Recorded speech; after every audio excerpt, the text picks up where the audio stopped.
حضور پاک صلی اللہ علیہ وآلہ وسلم نے فرمایا، اپنے بھائی کو دیکھ کر مسکرا دینا بھی صدقہ ہے۔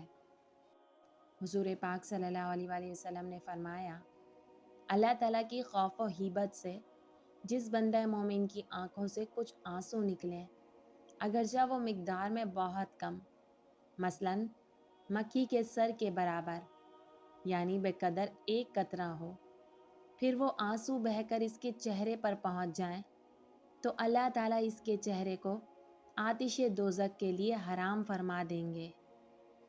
رسول اللہ نے فرمایا، حضرت عبداللہ بن عمر رضی اللہ تعالیٰ عنہ سے روایت ہے کہ ایک شخص نے رسول اللہ سے پوچھا، اسلام کی کون سی خصلت بہتر ہے؟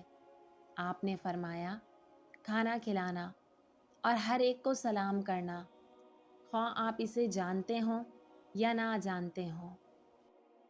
رسول اللہ نے فرمایا، اندھیرے میں چل کر مسجد کی طرف آنے والوں کو روز قیامت مکمل نور کی خوشخبری سنا دو۔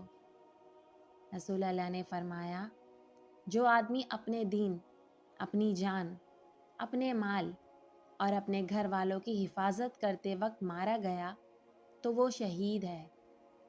نبی پاک نے فرمایا، اپنی زبان کو اللہ کے ذکر سے تر رکھا کرو۔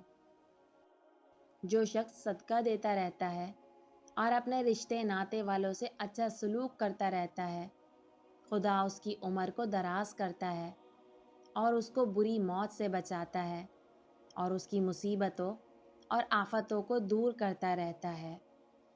رسول اللہ نے فرمایا، لوگوں میں سے اللہ تعالیٰ کو سب سے زیادہ ناپسندیدہ سخت جھگڑالو قسم کے لوگ ہیں۔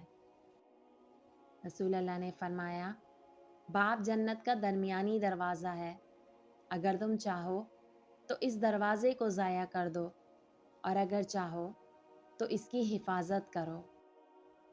رسول اللہ نے فرمایا کہ خیرات کو مت روک ورنہ تیرا رزق بھی روک دیا جائے گا۔